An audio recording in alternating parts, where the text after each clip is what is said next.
I think there are 5 signs, and if you answer yes to any or all of these, then it's time to hire.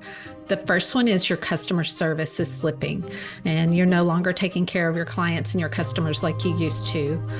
Another one is you're wearing too many hats. You don't have time to do what you love and what you're really good at in your business because you're doing all the daily tasks and all the things that take up your time. That might be administrative, that might be social media, accounting, whatever it is, and whatever your zone of genius is or what you enjoy the most, whether that's business growth, marketing, you don't have time because you're doing all the other things. Hey there, awesome listeners. Welcome to the Master Delegator podcast. Today, we're chatting with Lesley Pyle about something super important for small businesses, which is how and when to hire help for your small business. Lesley's got tons of experience and she's here to drop some knowledge bombs that can totally change how you think about getting help for your business. Lesley is the founder and CEO of HireMyMom.com. Since 2007, her awesome service has been connecting small businesses with talented individuals all over the country. Lesley started working from home in 1995. Wow, that's a long time. Wanting to juggle being a mom and having a career.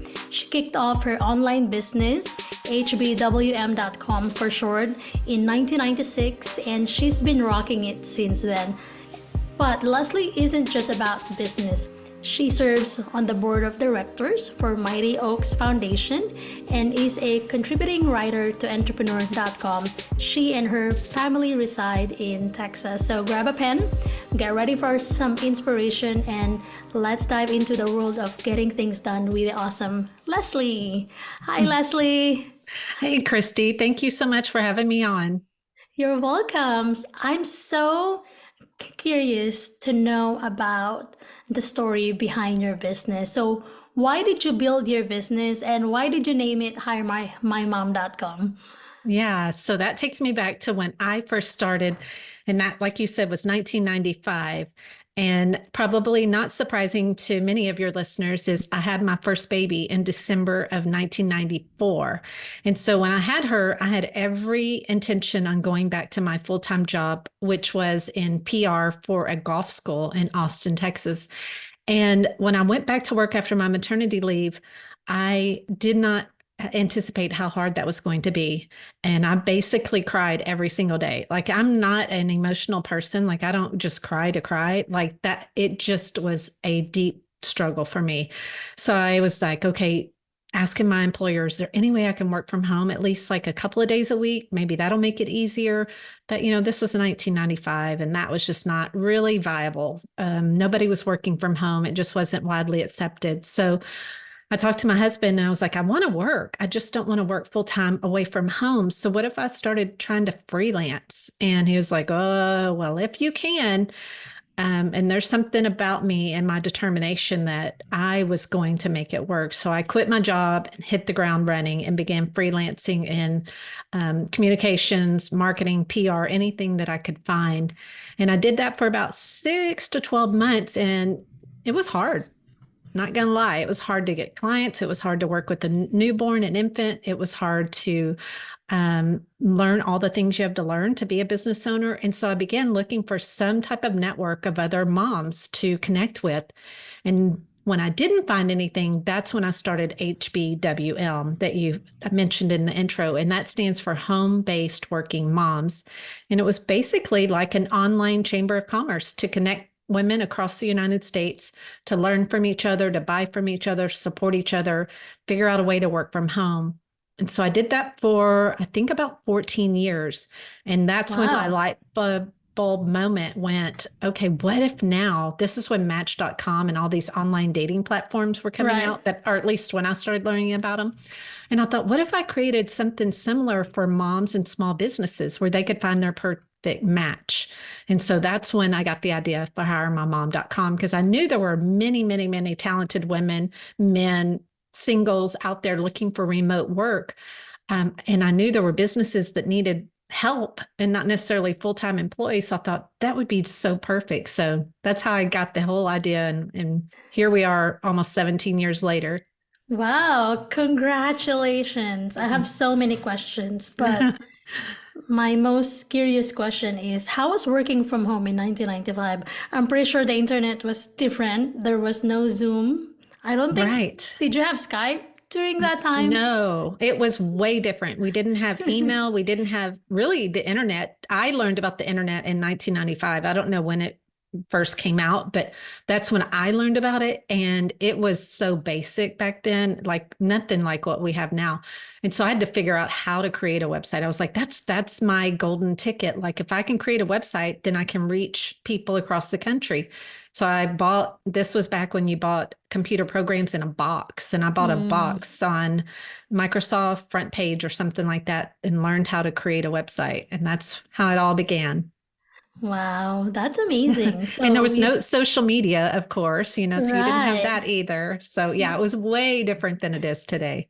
Yeah, that's so true. So you've been in business for 17 years. So you've been in a lot of changes already, personally, like, you had a baby, and then of course now your baby is a grown-up child Mhm. now, Yes. then you've been through the economic recession as well, Yes. right? And now we had COVID just a few years ago, and still at the moment, the economy is not where it should be. So, in the last 17 years, what were I'm pretty sure you had so many struggles.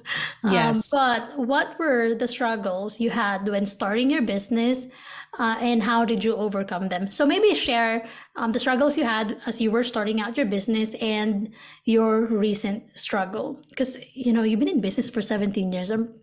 Yeah. It's a lot. It is.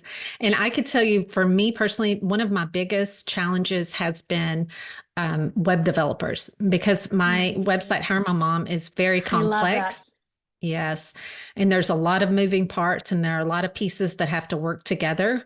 So it's much different than a static website that's more of a brochure website. Like, when I started my first website, it was a static website, which is pictures and words. Now I've got all these different modules and things that have to interact. And so I'm in the process right now working with a new company to revamp and clean up and help the website be even better. And it's just along the way, that's one of the things where it's almost like if you don't speak Chinese, you can't understand what they're saying. And that's kind of how it is with a web developer. So I got burned a few times hiring people and companies that did not come through, but still took payment, that sort of thing. So that was definitely one of the tougher challenges. And then just like you were saying, the economy, it goes up and down and up and down and up and down. And to try to stay in business and be relevant and keep, like when I started Hire My Mom, there weren't very many job platforms, especially for working at home. I think maybe one other one that I knew of at the time. And now there's, hundreds. And I can't compete with the big daddies like Indeed and LinkedIn. And so it's just trying to stay focused in my lane, who I serve, and serve them well, because there is enough business out there. But if they can't find you or you don't do a good job, then you can go out of business. Yeah, exactly. Wow. So, I mean, even I feel like based on our own experience, because we provide website design and also SEO and Google Ads services, and those three technical skill sets are hard to find even Mhm. nowadays, and recruitment nowadays is not just about hiring people with great skills. You also need to make sure that that person is the right fit to your culture, right? So how much Yes. more, you know back then during 1995, people websites are not very common during that time, right? Right. Like there were Squarespace. I'm pretty sure there's probably WordPress already during that time, but it was probably still booming. But how about recently? What was your like? What was the lesson you've learned? Well, definitely COVID was a lesson, I think, for all of us. And, when that first happened in March of 2020, it felt like everybody went into a cave and, definite took a hit. My business, I think almost all businesses took a hit, at least for a couple of months. And it was again, okay, no, what are we going to do? How are we going to come out of this? And, I've really been intentional about focusing on primarily moms, but anyone can sign up, and small businesses. Almost all of the people who use our service are, they might be a solopreneur, a coach, or something like that, or a digital marketing agency with, 20, 50 employees, and just being very intentional about reaching those companies and businesses, and doing the best job we can so that they want to come back and refer other people too. Right. Yeah, exactly. Are you sick and tired of being overwhelmed and afraid you'll never scale your business?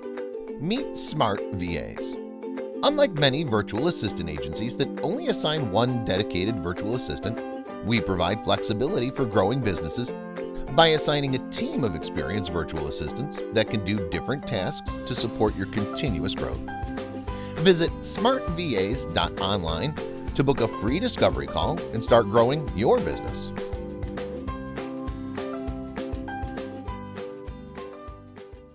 And so when it comes to knowing how and when to hire for help, for small businesses, what do you think are the signs that a business owner should look for, when they want to hire, Yeah. when they want to, like, when is the time, the best time, the right time for them to know when to Right. hire?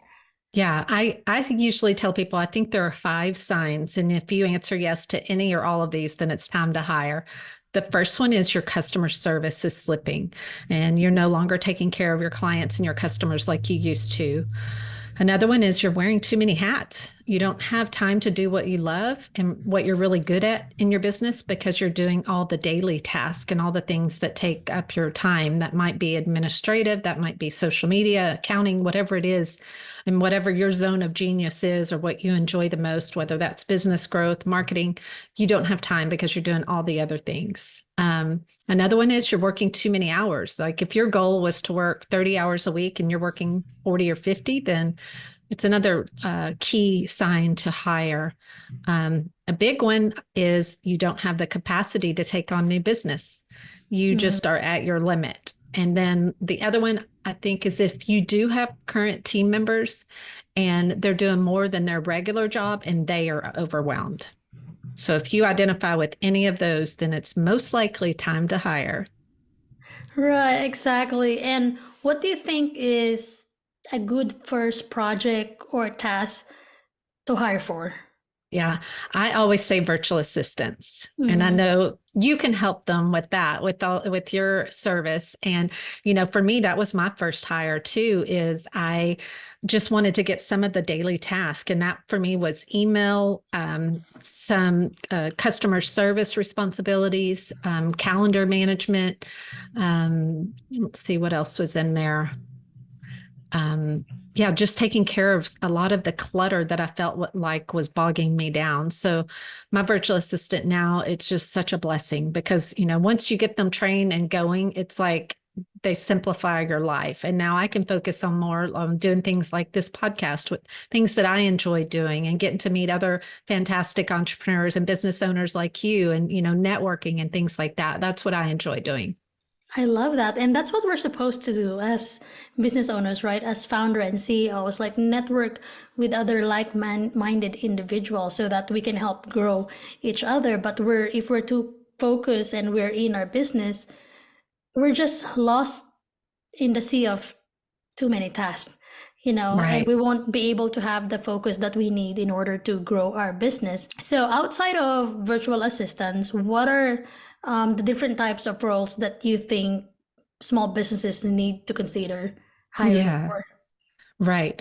So if you have your virtual assistant, I always think that's number one. That helps you kind of get a clue on where else you might be able to outsource. So some of the things to consider are bookkeeping, accounting, invoicing, social media management, content creation, blog writing, editing, graphic design, marketing, email marketing, project management, account management, customer service, Facebook ads, and online business manager, which is another name for operations, someone that can kind of be your right hand person to once you get to a point where you've got a team, then an online business manager or operation person is really helpful to help.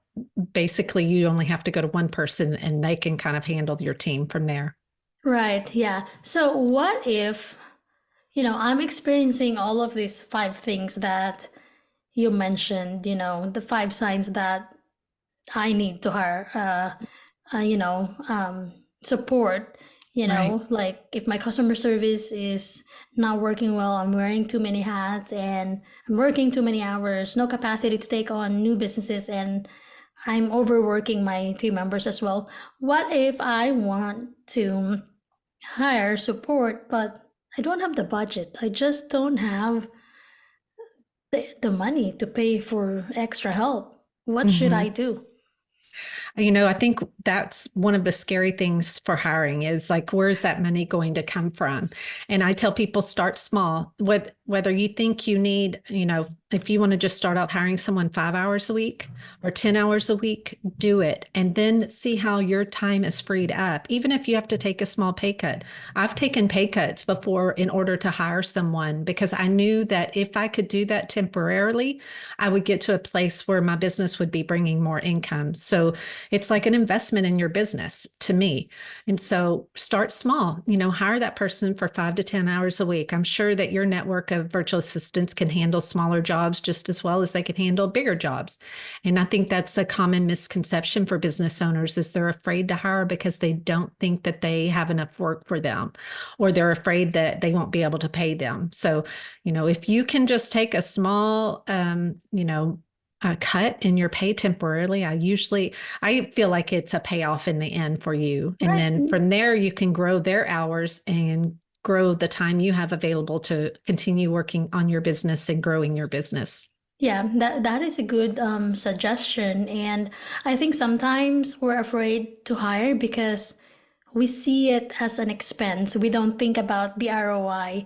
And Right. even though VAs or even other independent contractors, even though they may not be able to give us a return on investment in terms of monetarily, depending on how you utilize the time that you had back from hiring a VA or a support, what they can give you in terms of return on investment is your time, your freedom, and your flexibility.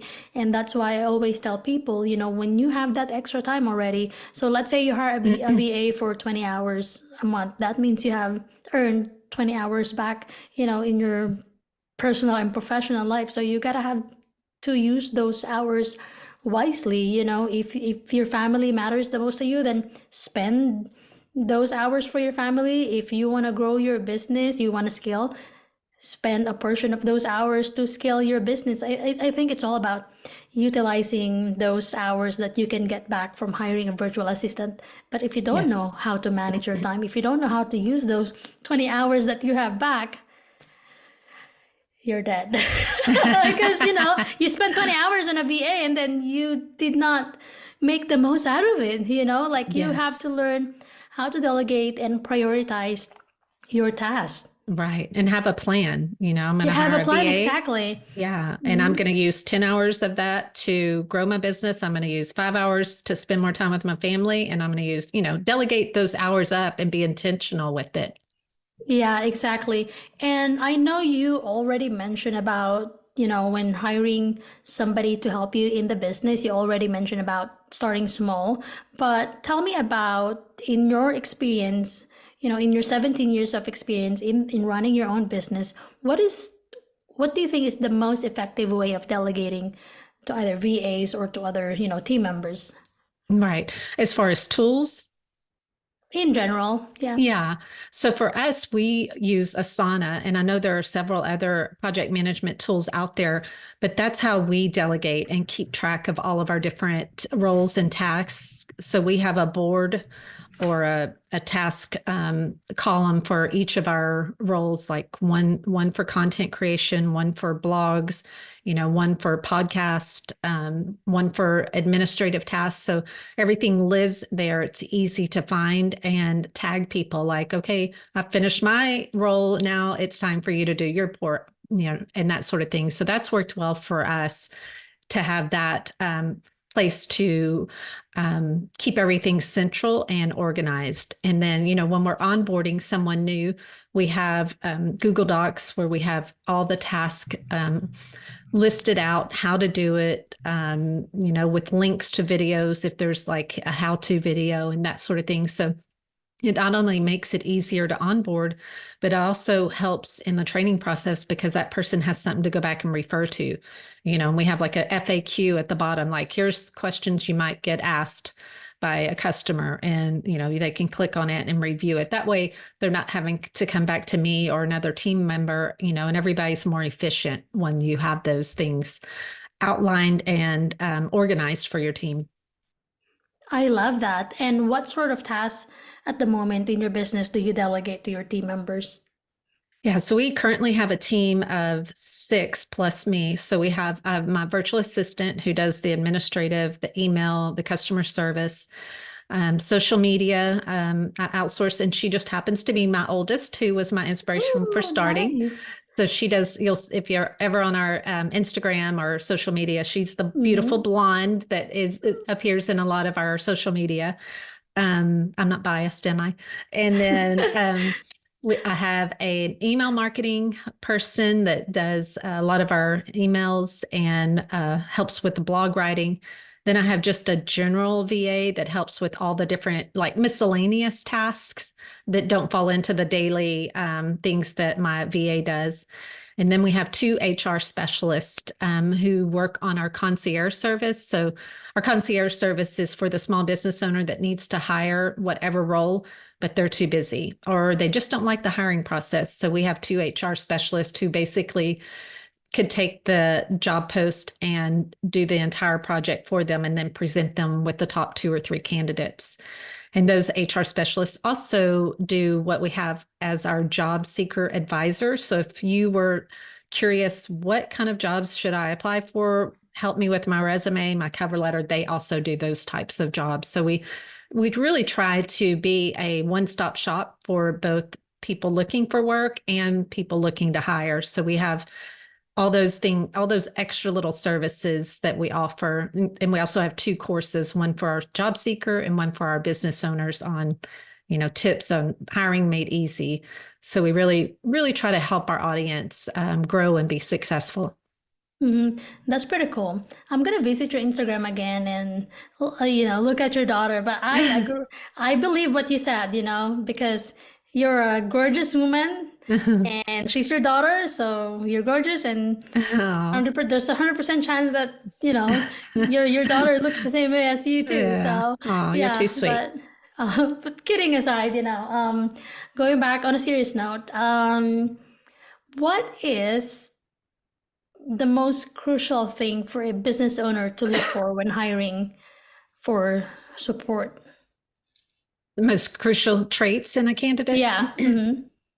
I like to look for candidates. Of course, their resume should speak to the roles and responsibilities, but even more important than that, I like to look for people that are aligned, with our mission and our values, and who are resourceful, who are eager to learn and figure things out, because one of the things that makes it hard on you if you hire is someone who requires you to hold their hand. When we work remotely, we become very independent workers and thinkers. And of course, we do team meetings and collaborate on things.